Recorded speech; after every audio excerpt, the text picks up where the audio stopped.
возраста реально вот плывешь по какому-то определенному типа течению, а, которое называется «мне похуй», и поэтому за тебя решают другие люди, куда ты пойдешь. Как потечет твоя речка.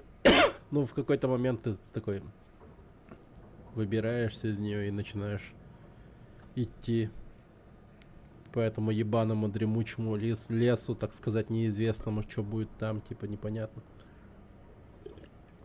Но тем не менее, ты сам, типа, пошел туда, и это прикольно.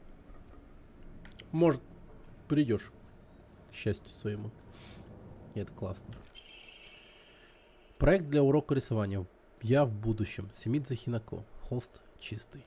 Но даже сейчас меня волнует лишь мысль о том, сколько есть бесчисленных возможностей заполнить это пустое место.